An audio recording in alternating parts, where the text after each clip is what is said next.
Hi guys, welcome to the channel. So in this video हम पढ़ेंगे types of environment, right. अब देखो nature of environment कैसे होता है इन एआई, ठीक है। कैसे एक एजेंट रिस्पॉन्ड करता है वो डिपेंड करता है इन्वायरमेंट पे भी, ठीक है। हमने इसके पीस पॉइंट पढ़े थे, तो उसमें इन्वायरमेंट के भी आगे टाइप आते हैं, राइट। सो इन्वायरमेंट के जो टाइप्स हैं, ये 6 टाइप्स हैं। That is fully observable, partially observable, deterministic, stochastic, episodic, sequential, single agent, multi agent, static, dynamic and discrete and continuous. So let us discuss all of them.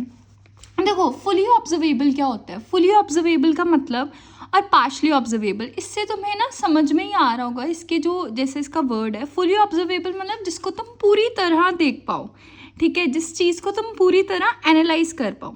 And partially observable मतलब जिसको तुम थोड़ा analyse कर पाओ। जैसे मैं एक example देती हूँ, जैसे चेस बोर्ड है, right.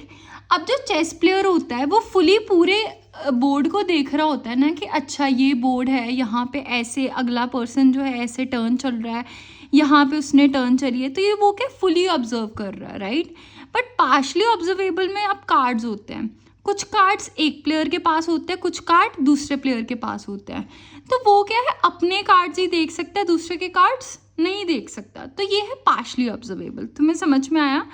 An agent always see the entire state, उसको क्या कहते हैं, फुली ऑब्जर्वेबल। और जो इंटायर स्टेट नहीं देख सकता उसे कहते हैं partially observable. Okay, then deterministic and stochastic. Deterministic and stochastic का क्या मतलब है, जैसे टिक टैक टो गेम है, ठीक है।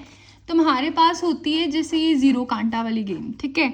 उसमें क्या होता है, अच्छा पहले किसी ने 0 किया, फिर अगला वाला कांटा करेगा। ये पता है कि हाँ अगली टर्न उसकी है, वो ये यूज़ करेगा। और ये भी पता होता है कि अच्छा मेरे को क्रॉस करने के लिए वो करेगा कि मैं पूरी लाइन ना बना लूँ ऐसे, राइट। तो वो क्या है, तुम्हारे पास ये डिटरमाइन हो जाता है कि अच्छा नेक्स्ट स्टेप उसका ये होने वाला है। क्लियर है। बट स्टोकेस्टिक में क्या होता है, सब कुछ रैंडम होता है। जैसे लूडो की गेम हो गई, ठीक है, लूडो गेम है, वहाँ पे क्या है, तुम्हारे पास नहीं पता होता कि अच्छा डाइस पे कौन सा नंबर आने वाला है। तो ये हो गया डिटर्मिनिस्टिक एंड स्टोकेस्टिक। डिटर्मिनिस्टिक की अगर डेफिनेशन पढ़ें, an agent's current state and selected action can completely determine the next state. एक एजेंट का करंट स्टेटस और उसका जो सिलेक्टेड एक्शन है इस टाइम का, वो नेक्स्ट स्टेट बता सकता है कि अच्छा ये नेक्स्ट स्टेट होने वाली है, ठीक है। जैसे हो गए tic tac toe game. And stochastic में क्या है तुम्हारे पास, it is random in nature and can not be completely determined by the agent, ठीक है। एंड एजेंट जो है इसको डिटरमाइन नहीं कर सकता, जैसे लूडो गेम है। I hope it is clear to you. Then इसके बाद आता है तुम्हारे पास एपिसोडिक एंड सिक्वेंशियल। एपिसोडिक में क्या है, देखो एपिसोडिक में पहले मैं तुम्हें एग्जाम्पल डिस्कस करती हूँ, फिर तुम्हें ज़्यादा क्लियर होगा कि क्या है इस चीज़ में। देखो जैसे एक रॉबोट है, पार्ट पिकिंग रॉबोट है। पार्ट पिकिंग रॉबोट मतलब कि एक रॉबोट है, उसने काफ़ी सारी चीज़ें बिखरी हुई हैं, उसने क्या वो पिक करनी है, तो वो कोई भी चीज़ पहले पिक कर सकता है, ठीक है। इसे कहते हैं एपिसोडिक। बट सीक्वेंशियल कहते हैं, जैसे चेस गेम हो गई, एक की टर्न हुई, देन दूसरे की टर्न हो गई, ये क्या हो गई, सीक्वेंशियल हो गई। अब एपिसोडिक में क्या होता है, जैसे रॉबोट एक चीज़ पिक कर रहा है, फिर दूसरी कर लेगा या दूसरी को पहले कर लेगा, ये क्या डिपेंड नहीं करता, ठीक है। मतलब एक चीज़ दूसरे पे डिपेंड नहीं करती है। तो ओनली करंट परसेप्ट इज रिक्वायर्ड, सिर्फ करंट परसेप्ट जो है वो चाहिए होता है, ठीक है। Every episode is independent of each other. Her episode जो है, मतलब अगर तुम दूसरी पिक कर लोगे तो भी कुछ फ़र्क नहीं पड़ेगा रॉबर्ट को, ठीक है, अगर वो दूसरी पिक कर लेगा। तो हर एपिसोड जो है ये इंडिपेंडेंट होता है। एंड सीक्वेंशियल में क्या होता है, पास्ट हिस्ट्री जो है वो उसको चाहिए होती है, उसको पता होना चाहिए कि अच्छा पास्ट जो एक्शन था वो ये था। जैसे तुम्हारे पास चेस गेम थी, अगर तुम्हें यही नहीं पता होगा कि अच्छा पिछले वाले में जो पर्सन था तुम्हारे अपोजिट में, उसने क्या स्टेप लिया, तो तुम अपना डिसीजन कैसे ले पाओगे, ठीक है। The current decision could affect all the future decision, ठीक है। जो अब का डिसीजन है वो अफेक्ट कर सकता है सारे फ्यूचर डिसीजन को। क्यों, क्योंकि अगर एक बार गलत टर्न चल दी तुमने तो क्या पता तुम गेम से ओवर हो जाओ। बट इसमें एपिसोडिक में ऐसा नहीं होता। Is that clear. देन आता है single agent and multi agent. Single agent से क्या मतलब है कि हाँ जिसमें एक ही एजेंट जो है वो इन्वॉल्व हो। जैसे तुम्हारे पास आ गई क्रॉस पजल, तुम क्रॉस पजल सॉल्व करते हो, जहाँ पे थोड़े बहुत लेटर्स लिखे होते हैं, अच्छा वो तुम्हें सॉल्व करना होता है, वो एक ही पर्सन सॉल्व करता है ना। बट मल्टी एजेंट में आ गया जैसे फुटबॉल, वहाँ पे बहुत सारे लोग जो है इन्वॉल्व होते हैं। Is that clear. तो ये तुम्हारे पास डेफिनेशन है. If only one agent is involve in the environment, इसको क्या कहते हैं? Single agent.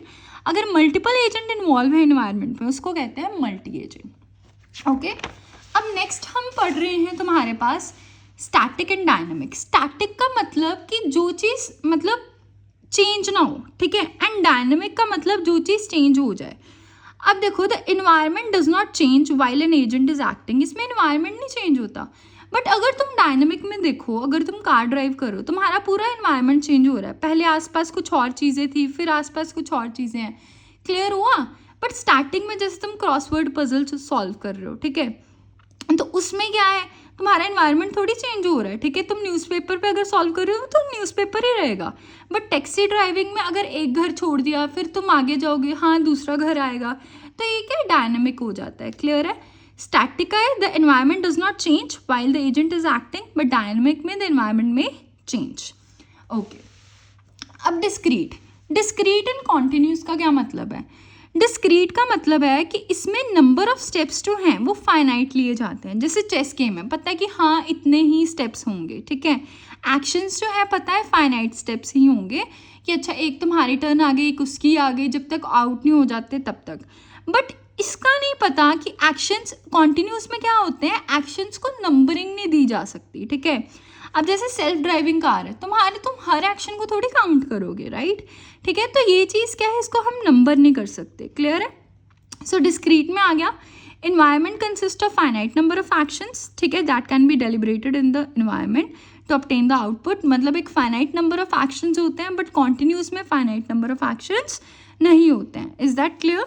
ओके, सो एक चीज़ याद रखना, जैसे चेस इसकी एग्जाम्पल थी, ये ज़रूरी नहीं इसी की एग्जाम्पल होगी, और की भी हो सकती है, ठीक है. पीछे मैंने तुम्हें और भी चीज़ें बताई हैं जिसकी चेस जो है वो एग्जाम्पल है, ठीक है. लाइक तुम्हारे पास फुली ऑब्जर्वेबल में भी यही एग्जाम्पल थी, ठीक है.